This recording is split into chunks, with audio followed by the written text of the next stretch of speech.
Let's get into this thing. Hey, y'all, I'm Clint Schaff. It's Saturday. This is the first event of the last day of this year's ArtCast.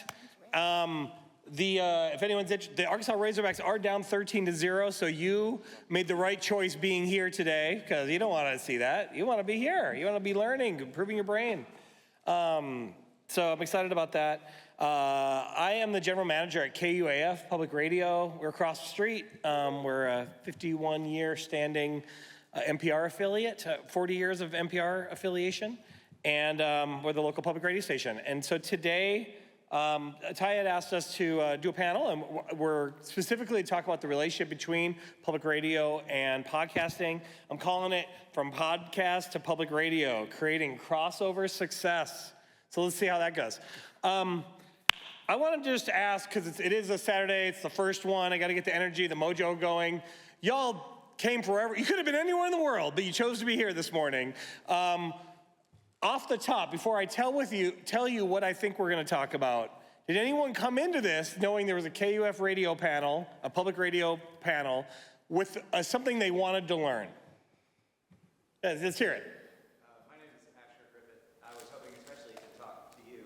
Oh. We've been exchanging emails lately about, I'm a graduate student in journalism. Oh, groovy, yeah, that's awesome. This is gonna happen, great. Well then, good, we can make that happen. We shall, thank you. Awesome, wow, I like that. Yes, you, sir? I'm an old Marine pilot on Medicare. I'm here to watch you guys on podcasts, but we're launching 2 podcasts in the new year, so we need to find out how to do it. Okay, great.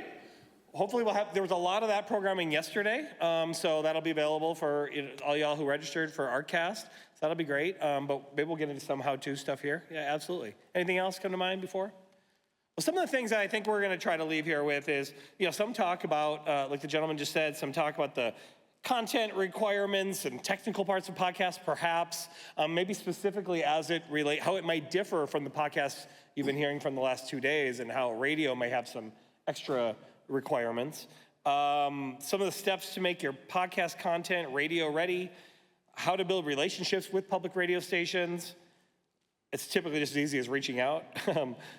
Maybe some discussion about rights and licensing considerations, and just what we think is coming up next in the media landscape. So I'm gonna go ahead and introduce our panelists today, and we'll go from there. Again, I'm Clint Schaff, I'm the GM at KUF. My podcast history is I founded LA Times Studios for the LA Times. Years ago, we did Dirty John, which was a super successful podcast, and several other big podcasts. I moved to Arkansas 3 years ago, and only recently joined KUAF, where I get to work most days with the gentleman immediately to my right, Daniel Caruth. He is a producer at KUAF Public Radio. We are, again, Northwest Arkansas's NPR affiliate. He does all kinds of great things. He helped produce several podcasts, including Points of Departure and The R Word, which we'll talk about. And he's also the morning edition host, the local morning edition host. So if you're in the area and you're driving in the morning, you probably heard Daniel's voice. And anyway, he's committed to in-depth storytelling and innovative audio production. To his right is Cody Ford. He works with the Arkansas Cinema Society, among other things. He's also publisher of a great magazine called The Idol Class. But today we're talking about his work as host of Real Talk, which won a big award at the ArtCast Awards 2 nights ago. And he works to build film culture in Arkansas while fostering great conversations about cinema with filmmakers and other industry professionals. That sound good? And at the very end of this line is the distinguished producer and founder and owner of Power of Pod. This is Karen Stewart. She and I, and Ty, who was up here briefly, she's a co-founder of the group. I'm on the board of the Arkansas Podcast Collaborative with Karen. Been a pleasure to get to know her. She brings more than 2 decades of professional storytelling expertise to podcast production. She must have started at age 11 then. And I gotta, make that joke. It's done a bunch of great things, including working as a news reporter at KUAR, now known as Little Rock Public Radio. And now it's producing a big range of podcasts in a bunch of different formats, from compelling interview series to investigative miniseries. So we'll jump into some of those. I thought I would start here. I don't want this to start with the overt promotion right now of our projects so that we can get that out of the way. So I'm going to ask you to, I'll just go down the line. Perhaps we can start with Daniel. What are some of the podcasts that you've worked on, and where can we find them, and what is your connection to public radio? So I'll start with you, Dan. Okay, well, I work at a public radio station. That's my connection. Very connected. So Kyle Kellums was supposed to be here, so I am his stand-in, essentially, so sorry about that. But I work for Ozarks at Large. I report for them. We produce a podcast that also goes out. And then I do Points of Departure, which is with a couple of university professors. They asked me, all of the podcasts that I do, I just sort of fell into it. Someone asked me, they said, hey, you have a pulse and can edit, so here you go. So I do that. I did a podcast with the Walton College of Business that we did through KUAF, and then the R Word, which Lowell Taylor does. I'm his editor. So those are all at KUAF.com and various podcast platforms. There you go. That's me. So I don't know. I'm so used to getting really close to the mic for podcasting that I'm trying to like feel this out. So with my magazine, The Idol Class, we had a podcast. We dabbled in it off and on, but I've never really had the time to like go all in and do the things you need to do to really make it successful, because we've just typically focused on print. But when I started working for the Arkansas Cinema Society, one of the things that my executive director Catherine and I talked about was doing a podcast, and it's my favorite thing to do there. Outside, well, there's a couple others, but I really do love to do it.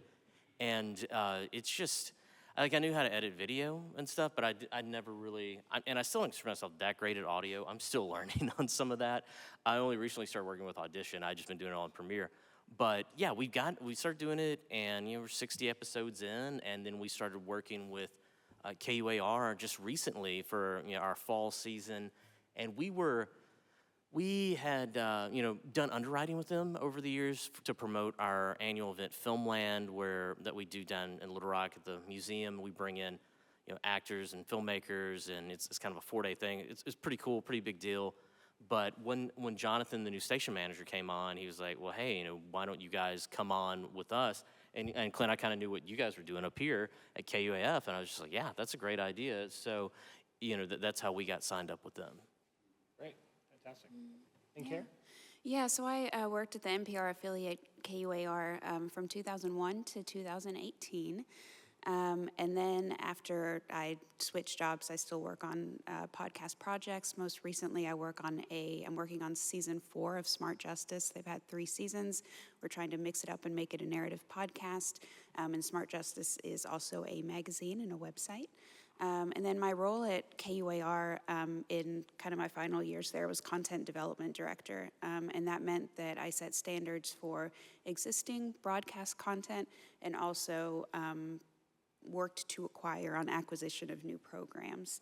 And one of the big things we always did is, do you have a podcast yet? And we kind of tested people who wanted a broadcast show with, make it a podcast for a second and see if you can maintain it and see how it sounds. So podcasting was really helpful in that way too. Very cool. So one thing you may have heard in a few of those stories is that in public radio, we're sometimes creating our own podcast with our in-house talented journalists and producers. Other times we're creating a platform by which other podcasts in the community may be distributed through our pipes, if you will. And it sounds like there's some examples of that relationship here, varying levels of engagement with the public radio channels.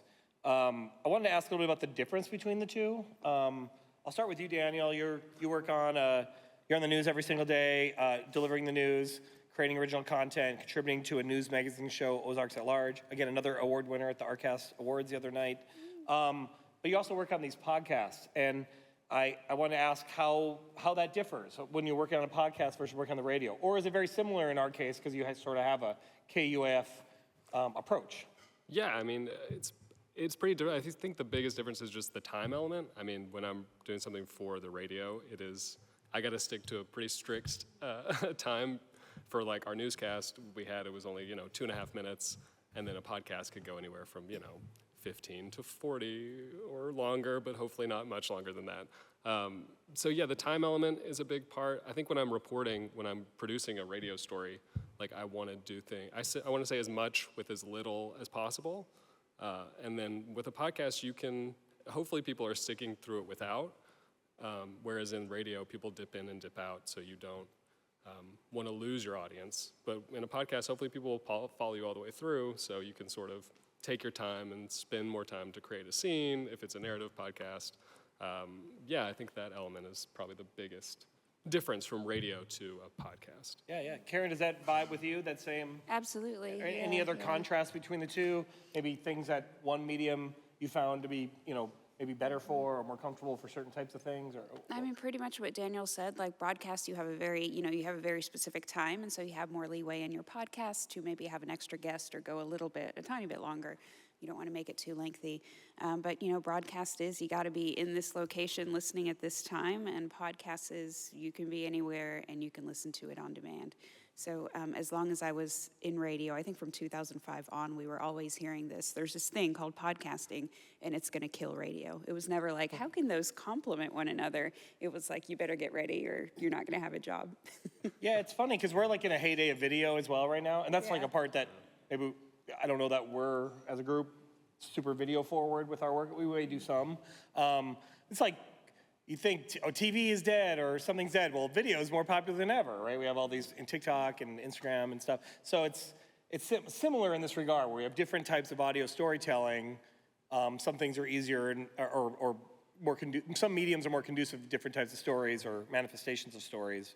I know at the LA Times we had that example. It's a little different. It's not really audio to audio. We didn't have a radio station, but we had journalists who were like Pulitzer Prize winning, outstanding what they do, who really struggled to find a voice in podcasting because there was maybe a desire for a more personable approach or more of making yourself a little bit more of the story than you normally would in traditional journalism. I think we have some of that in public radio too. Yeah, I'd say that's a big problem that I have, is I don't naturally want to like put myself into a story or talk about myself. And in podcasting, I think you kind of have to do that if you're carrying the narrative through. But for reporting, I just want to be as like invisible as possible, kind of. Yeah. And I've had kind of an issue with things of like, I'm just used to, for years, I've been the person that wherever I work, they're like, if there's a TV appearance, just send Cody, he'll do it. So I got really used to talking in sound bites, and I'm pretty good at it. But now with the podcast, it's like, I get very I used to, I'm better at it now, but there for a while, I was really self-conscious about it. And I would also sometimes catch myself going into TV announcer voice, or something like that. And so it's been something I've always worked on over the years, is being more natural. And it definitely helps when I'm able to do it in person but so many of them were done over Zoom, and it was kind of difficult. Great. Let's stick with you, Cody. You recently aligned. I actually learned this last weekend. I was at a conference with Jonathan Seaborn, the GM of Little Rock Public Radio. He told me about how y'all are working together. What are your goals with that sort of collaboration? And is the idea that you'll be distributed via Little Rock Public Radio? Or are you going to be on the air also? Or what are your ambitions with that? There aren't plans to be on the air right now or anything. That would be really cool. But as of now, I mean, we're just kind of being distributed through their platform I guess, however, it's the same way you guys are doing it with their website. And so the other thing that's really cool is just, like for me, I'm still trying to improve and get better. So, I have access to their producers. Jonathan has been teaching me Audition, so I don't have to deal with Premiere. And, I'm actually liking it a lot better. And so learning that and being able to have access to a studio. Just the other day, we did one last week down there, and we had a group come in, and we got to all set up, and it was so much easier. Now, up here, I have done some live ones, like at Fayetteville Public TV, but it's like, and I love doing stuff in the podcast booth, but it gets cramped in there real quick. I mean, I recorded one yesterday, and we just went in the studio and recorded it so we could kind of spread out a little bit. But ultimately, I'm just hoping we get more professional with it and having that sort of mentorship, and to grow the audience. And I feel like partnering with, a group like KUAR is a good way to do it. Great. So that's how KUAR, Little Rock Public Radio, is addressing it in part, from the perspective of one podcaster. Danny, you also work on a couple of the shows, have worked on others. In general, can you describe KUAF's approach to podcasting and kind of the slate, and how it interacts with the radio? Yeah, I mean, So a lot of the first podcast that we did, it was people would come to us and sort of say, hey, we'd like to do a podcast. I think like Short Talks from the Hill, which is a university one, they just said, we already produced this thing, would you distribute it? And that's sort of how it snowballed from there. So a lot of the shows sort of developed out of some sort of community partnership. I see like Irvin is here and he does a podcast for us, District 3. And it was a similar sort of relationship-based approach. And so we just sort of try and collect it. We're trying to narrow down what our vision and like sort of plan for that is. But a lot of those developed out of kind of personal relationships or a conversation and seeing who was willing to actually come in and carry something through. So, yeah. Cool. Let's jump into a little bit about, maybe partially to address the gentleman's question about how we create these things. Let's jump into a conversation a little bit about standards and content requirements. That sounds so not exciting, but it actually is. I think it's important to touch on because like what we do on an FCC regulated airwave is a lot different than what's appropriate via Spotify or Apple Podcast or whatever it might be.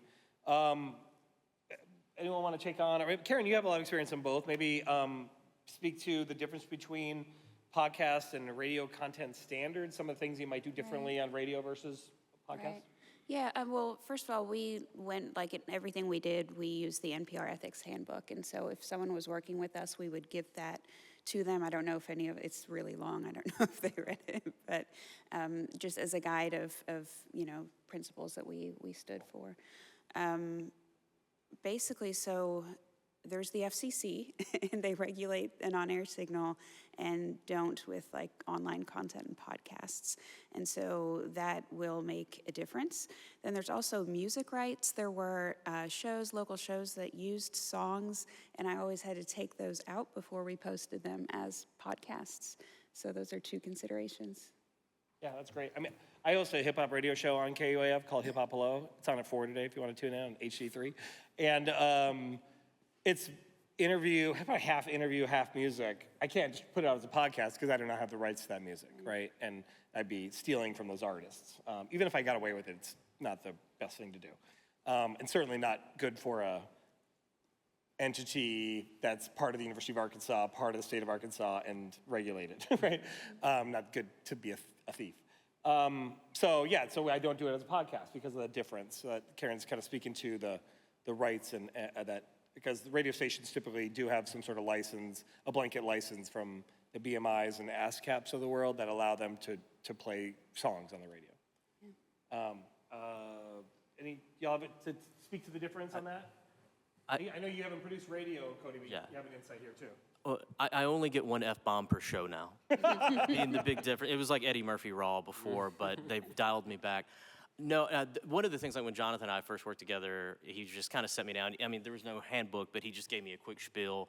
And he was like, it's not, and I've written underwriting copy over the years that we've sent in to KUAF and KUAR. So, I was kind of aware of like call to action and stuff like that. And he was like, it's a little more loose here, but so we haven't really run into an issue. We do have a theme song and we got permission from the artist. And I don't think they're even like signed up with BMI or anything. So it hasn't really been an issue with the music, but literally that's it, or just some snippets of the song, so. Great. Yeah. I think, you want to add to that? I'm trying to think of any, probably like if you're doing a politics podcast, that would maybe be the only thing. I know that for us, if you're going to interview one politician, you have to sort of have the other side. There's like a fair use or just fair compliance. Equal time. Yeah, equal time for political candidates or people who hold a position on air that we try to uphold. So I don't. Yeah, one way I might describe the difference too, or the connection, is that on public radio, there's in many cases, a 50-year relationship with the listener. And a lot of our listeners are of an age where they could have been listening for those whole 50 years. And there are standards in place from that longstanding entity known as public radio, which is complicated. There's a Corporation for Public Broadcasting that's funded by Congress. That funding's at risk, so if you love public radio, go out and support it. But then that money comes to member stations, and then many of those member stations use that money to create programming and or to fund shows that are created at NPR or at a big station in Boston or wherever to put it on the airwaves. There's an exchange, and that is regulated because you can't. We can. There are ways for all of us to kind of create a station, but to create a station at the bandwidth of our stations, you have to have a license from the federal government. And our licenses, KUAR and KUAF, are both through University of Arkansas campuses. So we're beholden not only to those rules that Congress has, and the CPB has, but also that of the university and the state. There's some changes there. On podcast, anything's possible, right? You could follow those same standards. And a lot of them do, because a lot of them are best practices that listeners are used to, because radio's been around for a long time. And sometimes you could have a podcast where someone just breathes heavily for 40 minutes. I mean, you could do anything you want on a podcast. You could be really rambling and really loose chat, and there's opportunities for that. One of my favorite podcasts is called Animal Meditations, and it's live meditations, but the person who does the meditation takes on the persona of an animal. It's totally bizarre. It probably wouldn't be on KUAF, although that would be really fun at 3 in the morning, maybe. And, so anything's possible. Length, everything. A lot more opportunity for freedom there. But we also have the built-in audience, so it's been a beautiful thing. Any advice for folks who might have a podcast that want to work on it in to develop it to the point where public radio might be interested in partnering with it and distributing it? You did it. Hey, you just accomplished this feat. So. Just go do it. I mean, honestly, that's what, I was just having coffee with a U of A student the other day, and she's wanting to become a filmmaker, and she's like, well, how do I do it? I was like, well, go over to Fayetteville Public TV, learn how to use all the equipment, and then just go make something. And it's gonna suck, and you need to just be okay with that. Like, you've gotta fail. I know I could go back. Luckily, I'd done episodes with like my magazine in the past that I know were totally cringeworthy if I listened to them.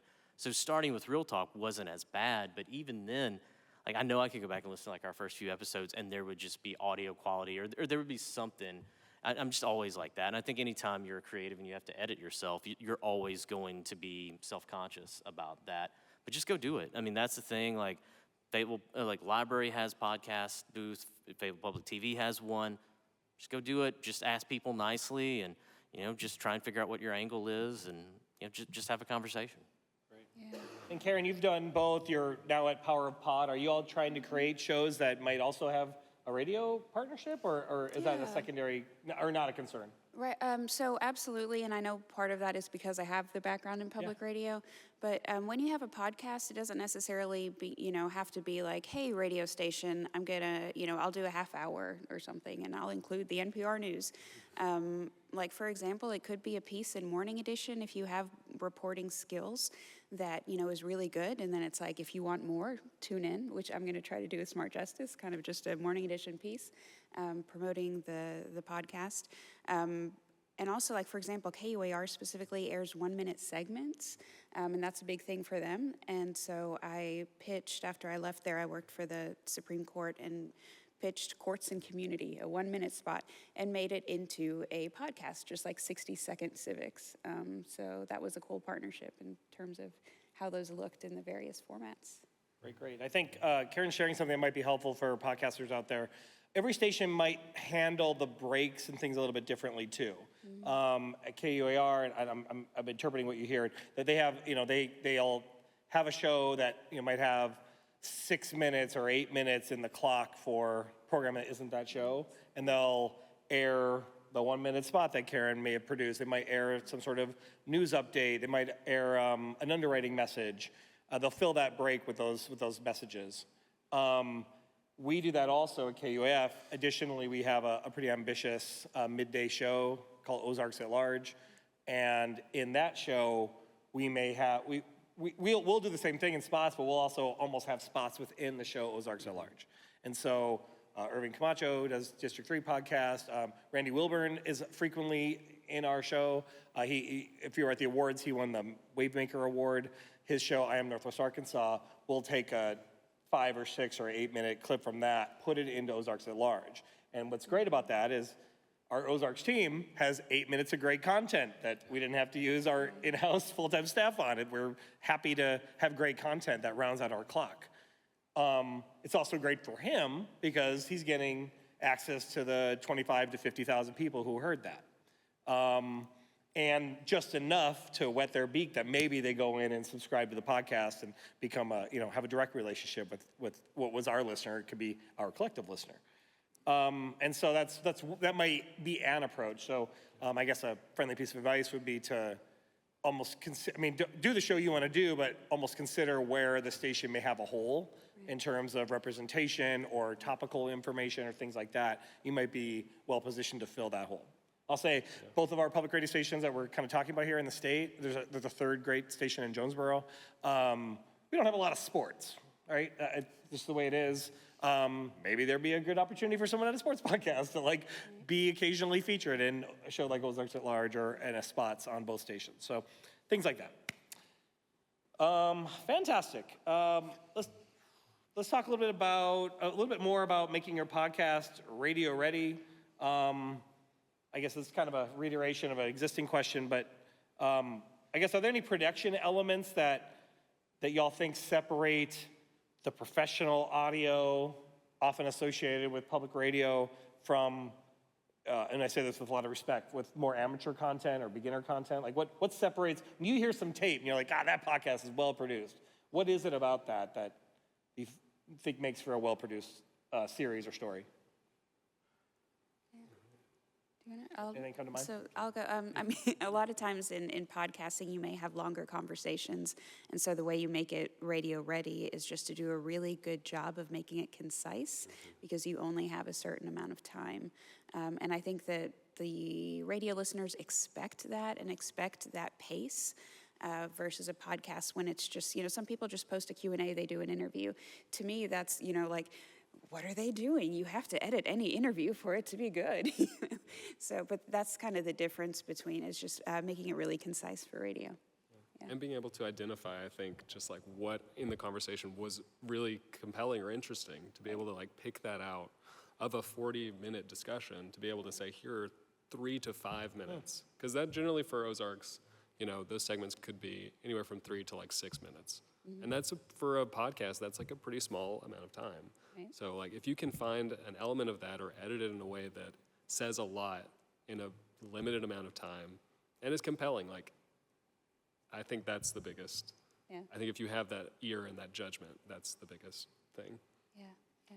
It strikes me that maybe there's an opportunity, riffing off of that answer, and I'm curious if there's anyone you think is doing the sort of podcast to radio pipeline well, or the radio to podcast pipeline well, that could serve as an example. But it almost seems like you could have the 3-minute tight segment on the public radio show, and then the full length, more lightly edited, but still slightly edited, 30-minute one that lives on a podcast feed. Or the other way around. It could, you have a show, but then you take the most interesting salient segment and put that out as a podcast. I don't know, anything's possible, right? Anyone doing anything interesting in terms of sort of a relationship between a podcast feed and a radio feed and playing with that? Anyone have any experience with that?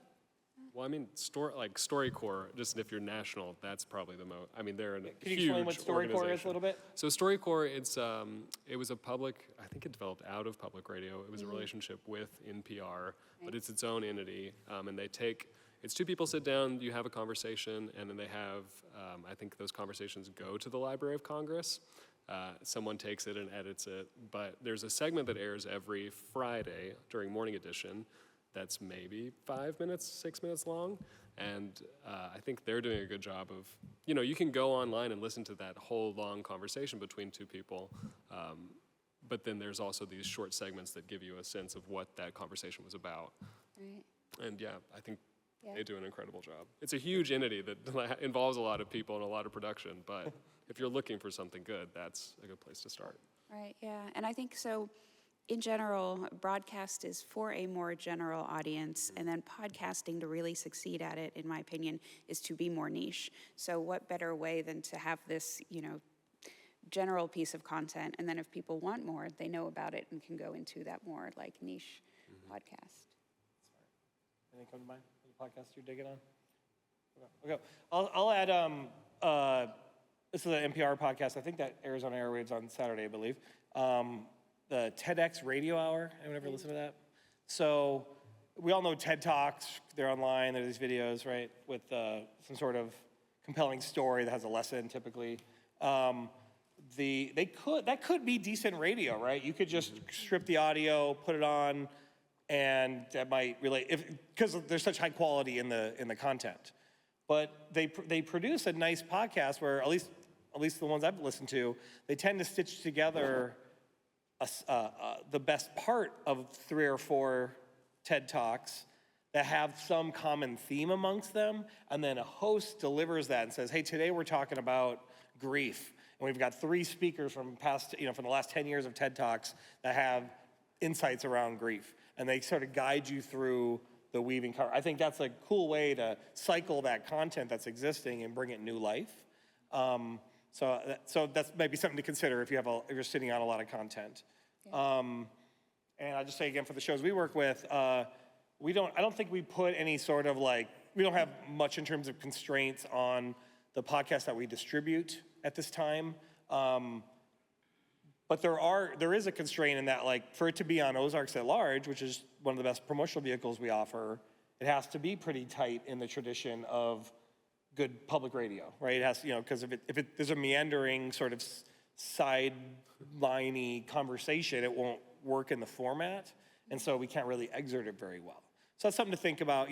It's a balance, right? We all listen to podcasts. I don't know, y'all. I listen to Tim Ferriss or whatever, and there's 15 minutes of rambling before they get to the point, and it's okay, that works on a podcast maybe because you have a relationship with the person, but on radio, that's unlikely to make it in.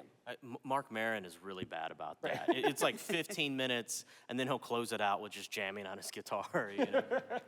Skip right to the jamming on guitar. That's my advice. Yeah. All right, this is great. We're gonna do a little Q&A in just a moment.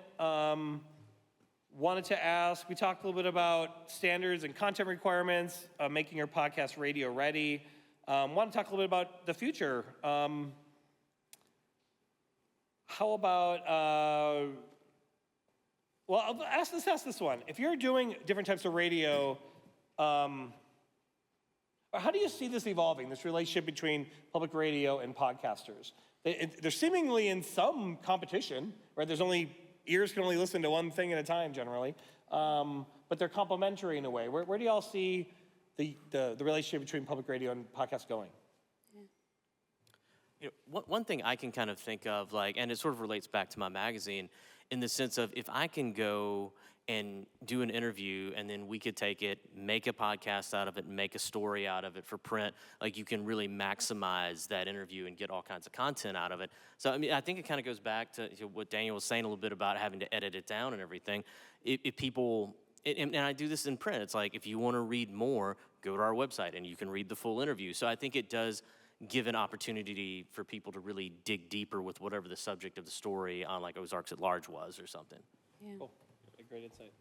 I think maybe also the way that public radio can work, or hopefully can work in the future, is sort of as I don't want to say a gatekeeper so much, but to help you sit. There are so many podcasts out there. I think the people who produce radio have a pretty good judgment of what sounds good, what can be useful, and on Ozarks, we have Matthew Moore, who's another producer on the show. He'll interview a lot of podcast producers about their podcasts. He finds them, interviews them, and sort of tells you, this is what this is about. If you're interested, you can go find more. And so I think public radio can work as a way of sort of sifting through some of that and helping you find things that are useful to you while also delivering content to us selfishly. Yeah, a bit of a filter, a bit of a curator. Yeah. Kyle Kellums, who accepted an award for Best News and Politics podcast the other night, he mentioned that he wrote down the names of all the award winners and intends to interview all of them. That's an interesting way to shed light on some podcasts that could maybe use a couple more subs, could use a couple more listens, and the show benefits from having these great stories included, right? And like Karen was saying, it's broadcast is for a general audience, and those people are really curious. If you're listening to public radio, you are a curious person probably, but you have weird and niche interest, and so you want to hear about those things. And I think that's the point, is you can catch a lot of people through that method. Yeah, you don't want to get too dorky on air and nerd out about one topic, or else you're probably not doing good broadcast. But what was that? I was gonna say something. What was the question again? Just where do you see the future going in terms of Yeah. podcasts and public radio collaborations? Oh, that's right, that's right. So a lot of public radio stations are notoriously short-staffed, so they're always looking for content. And so, I mean, like what Daniel was saying too, they can help guide you in that content creation process. So in that way, public radio can be a great space to educate people on how to do those shows. But yeah, at KUAR, we were constantly looking for partnerships because we could only do so much internally to create content. And, you know, that's what I told Jonathan. I was like, teach me how to get better. Because we've done 60 of these episodes, but if the 61st can be better than all the rest of them, just tell me what I need to do, you know? Yeah. And so I have learned a lot just in the last couple months working with them over there. That's awesome, good, yeah. I'll say, I'm going to layer onto that. Karen shared, that insight that public radio stations need high quality content, and Daniel's kind of adjacent point that they're well prepared to be a curator of high quality content and a credible filter. The other thing is that I'm new to this GM business, and we have a limited staff to build relationships with the communities that we're intending to serve. And so our podcasts, not every one of our podcasts is naturally doing this, but several of them are very engaged in the communities that they intend to serve, and those audiences are probably more niche than the radio. And so that's a cool, I think it's a secondary benefit, but it's a really good benefit, is that when we work with Irving and his podcast, we're getting to know his listeners. They're getting to know a little bit about KUF indirectly through consumption of that podcast, or with Randy, or Resilient Black Women, or all the great podcasts that we distribute and sometimes help produce. We wouldn't necessarily have a sufficient amount of content about mental health as it relates to Black women in Northwest Arkansas. That's pretty niche. I don't know that we're gonna have a regular beat on that, but we do have a podcast that does explore that regularly, and that's a great, one of many great communities that we seek to serve. And so, if we could scale that sort of platform, we could have better relationships with a more inclusive and diverse set of audiences, which is a beautiful thing. So I think that might be cool. I'm gonna open up for questions in a minute. Don't be shy, trying to keep this pretty casual. I'm gonna ask one about promotion. I think that's we kind of started getting into this promotion and sharing of audiences. Are there any ways that y'all have found in these collaborations that it's been mutually beneficial for audience growth or listener acquisition? And any tips to how to best, if you're the podcaster, how can you maybe help the radio station help you? What's the best way to be a good partner? Well, let's see. I guess that's for me. I think I'm terrible about promoting things. I just want to do the work and then hope for the best, get it out there. But I think if you are producing a podcast and you come with, okay, this is my clear vision, here's what I want. I mean, even specifically, like, here's what I want the social media post to look like, here's the language I want around it. If you have that ready to go and can, like, hand it to us and help us produce it, then that is incredible. Like, that makes my life so much easier. Yeah, that's a huge part. It kind of relates to what you were saying, Karen, too, about when you were explaining how radio has this unique thing of spots that maybe you don't have in podcasts.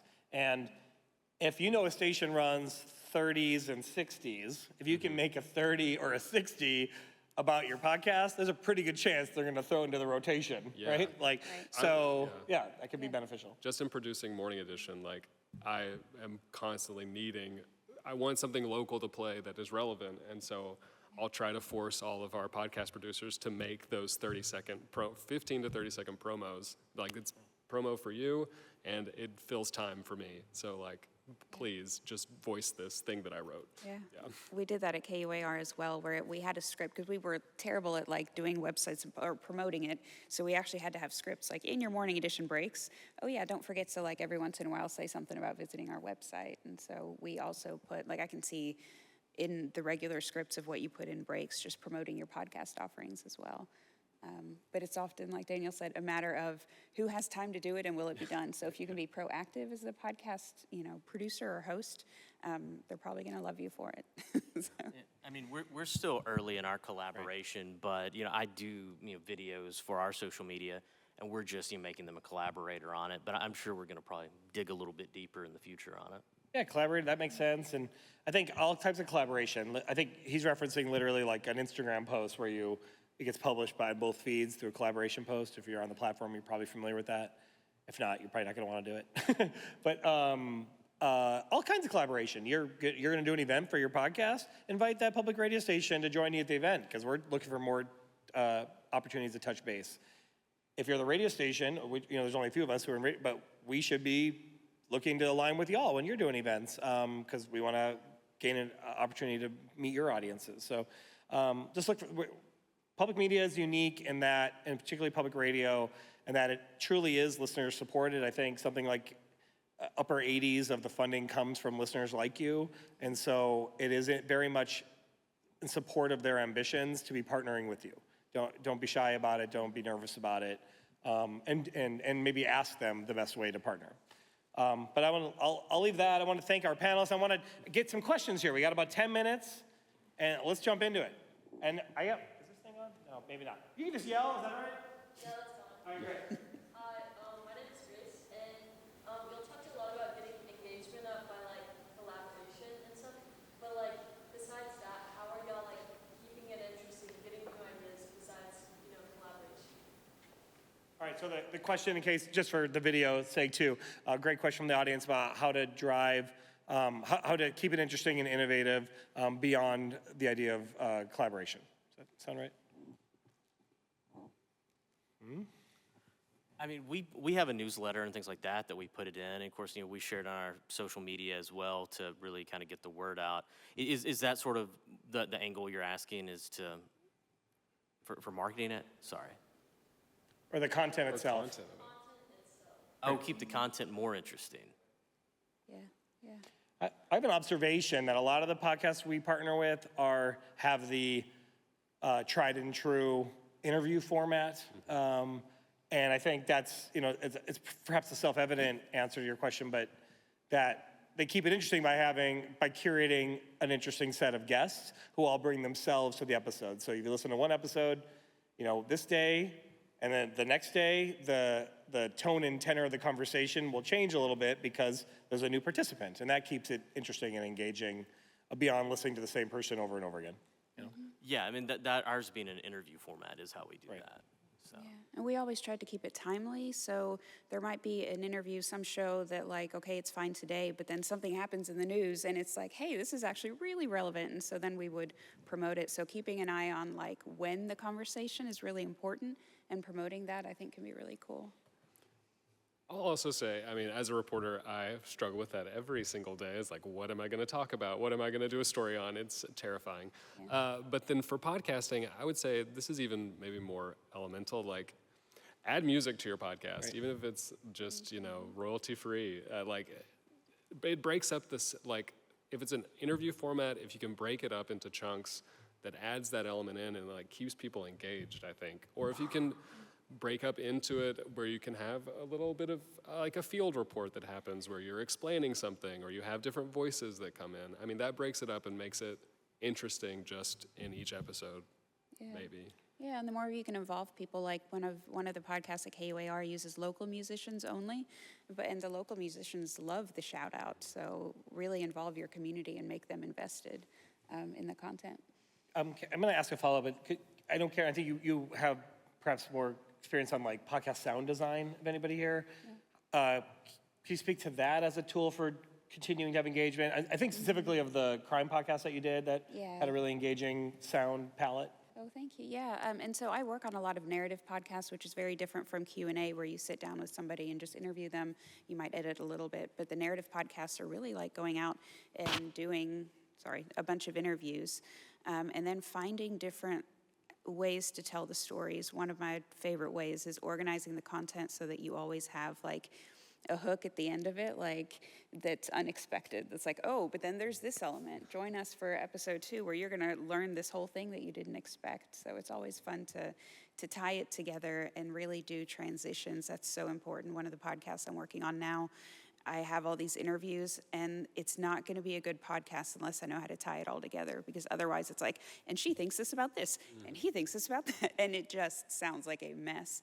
So really organizing it very well and making it all relate and flow. Cool. I love that.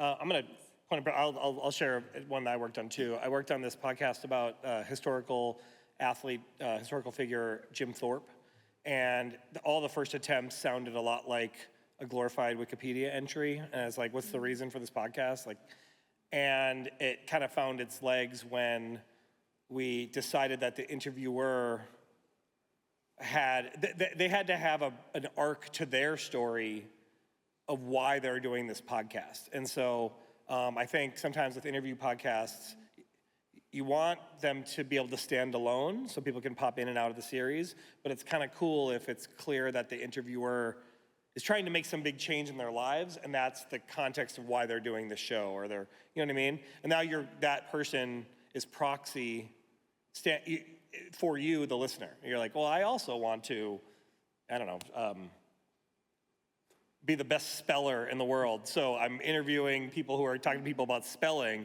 That'd be pretty boring unless I got hooked into this person's wild journey to be the best spelling person, right? Yeah. Then it would be interesting and quirky, right? And I'd be like, because maybe there's something I'm strangely passionate about and I can now relate to them. Yeah. So.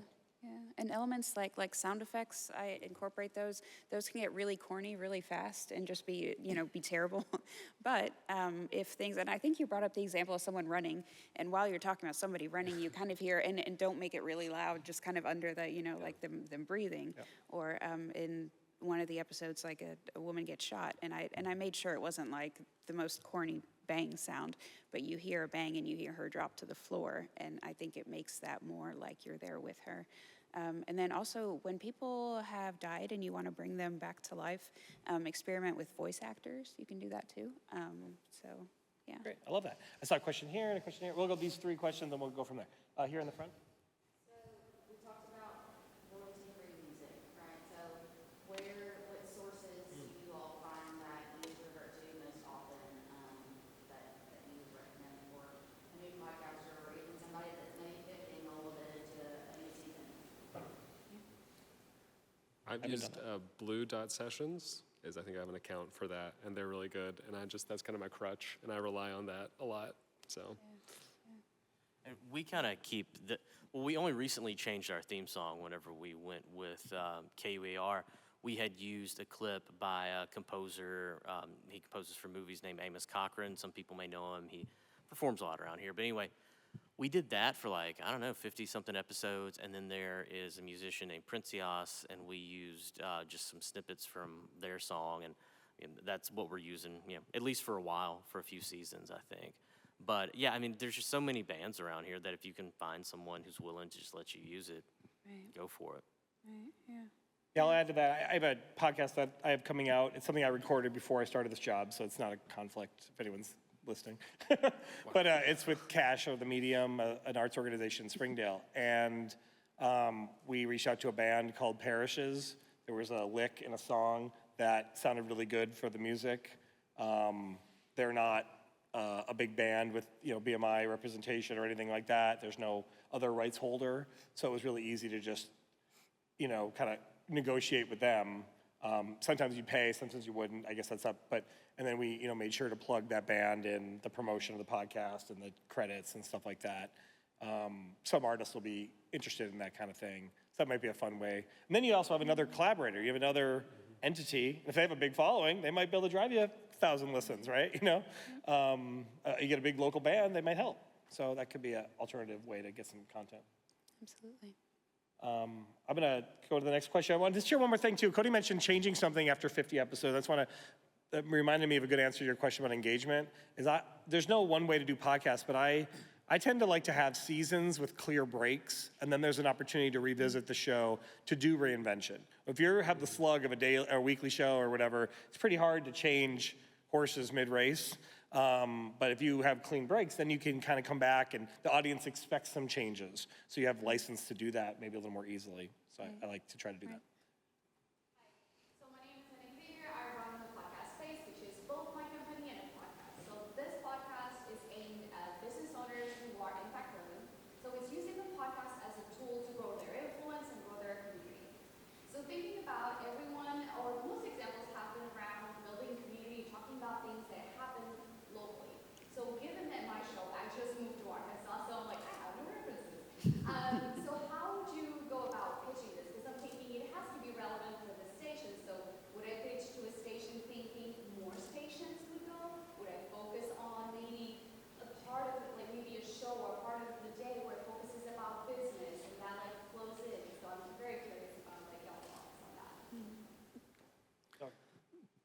Well, so one of the podcasts that I produce is called Points of Departure, and it's about like social entrepreneurship, and they talk mostly to people who are not in Arkansas, so people who are actually international, so similar. But I think if you have a clear idea, it's about business, here's the niche, and then you can sort of grow it from there, pulling local people in, that helps, and just have that clear vision, I think that helps to pitch it. It's like, this is what it is about, and that is relevant to people who are listening terrestrially here. And this is how. So. Yeah, and you've already got a great portfolio by the fact that you have a podcast, so they're going to get to know you. And sometimes even if they don't pick up your whole show, you can try to find your 3 most like compelling episodes and pitch that in some form, like a piece during All Things Considered or something like that. That's 5 minutes or something. Always thinking about like reworking content for its audience. Yeah, I have an example of that. There's can't be specific because it's not a project that's public yet, but that we're talking to an arts organization about maybe doing something that would be beyond the region. But it makes sense because it connects to a value of the region and is created from here. And so you have to think through the connection to whoever you're pitching. Kind of like how public relations professionals do that, like they'll send, I don't know if you ever receive a pitch, but they'll be like, I'm selling ice cream, and this is why you should care because people who listen to podcasts like ice cream. You're like, what? That's not really a strong connection. Good try. But you're like, to find those angles and try to work it in, or find the episode that might relate. I think Karen's kind of saying that. Maybe not the whole series would be applicable, but some content might be. So just look for all those angles. Be creative about it. Yeah. Yes, gentlemen. Basic question, how do I get the product from our studio to the radio transmitter? What's the process? Technical interface, flash drives, how does that happen? Yeah, great question. I'll tell you how we do it, but how are you delivering shows, Cody, to KUR? Just an audio file? Well, we just run it through Simplecast, and they have our RSS feed. So it's pretty automated. Oh, great, yeah, because you're not going to FM or whatever. Yeah, so to be distributed as a podcast, and all of our partners, some of them host themselves, some of them, they send us the files, and we host them on a public radio version of Simplecast called Grove. And that's part of what we offer in the partnership at this time. For FM, I think it's unlikely that a lot of stations are going to give the podcaster direct access to broadcast. I think they're going to want to have some editorial oversight over it to make sure they don't get, because if you have a F-bomb in there or something, we're gonna get fined, right? So like we're gonna have to not do that. But my radio show, for example, which is not a podcast, but I upload it to a file sharing service, and somebody smarter than me figured out how that file, if I name it the right way, airs at 4 o'clock on Saturdays. But we have a system called automation. It's known as, it automates the content. It knows how to pull from the different folders and boxes. There's not someone currently at KUAF right now, like turning the dials, We often are doing that, but we have systems for backups for weekends and evenings and things like that. Yeah. So yeah, that's kind of how that works. Yeah, and probably the station will have its, I'm sorry, Daniel, do you want to? No, you go ahead. They'll have what they want to do, but usually like for KUAR, you can send the file in the form of an MP3 or WAV to them, like upload it somewhere, then they download it, and they insert it into, we used Audio Vault, which nobody should ever use, it's terribly outdated, but they insert it into the on-air product, basically, upload it there. But more often, I think than not now, like you upload to something and it just replaces the old file, and then that's the way that everything gets done, which is much more efficient. So we've had a couple references in this conversation to like a clock. I suppose that may be worth explaining how there are these blocks of time that need to be filled through the I'm sure a couple of you can speak to that, but you want to try to explain that quickly, how we do that? Sure, yeah, so every single day, every 24 hours is broken up into those 24 hours, and each show fills that amount of time. And so, like, during the week, you have Morning Edition, then you have 1A, then Fresh Air, Ozarks at Large, Here and Now, then All Things Considered, then Fresh Air again, and then Ozarks at Large again, and then classical music. And so that fills your block of the day. And so then on the weekends, it's separated differently. Yeah. But, And and so then you're- within each of those hour blocks, there's there's a break at the top of every hour. segments and Yeah. spots for us to insert these 1-minute spots that you could provide. Or Yeah. Yeah, the national shows have a 1 minute, what's called a billboard, and that's just the, hey, this is what this program is going to be about. Then it's been a while, but I think 6 minutes of news, if Yeah, if 6. they want the national news inserted, and then they're going to have like 3 or 4 segments. I don't know if that helps because they probably won't ask you to be that specific. I don't know. No, yeah. Yeah, no.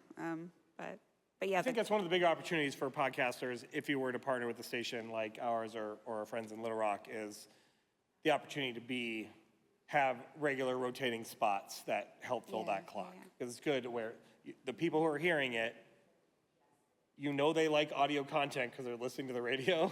They like locally relevant stuff because they're listening to local radio and not some satellite thing. They've already accomplished a couple of the things that would indicate they might be interested in your podcast.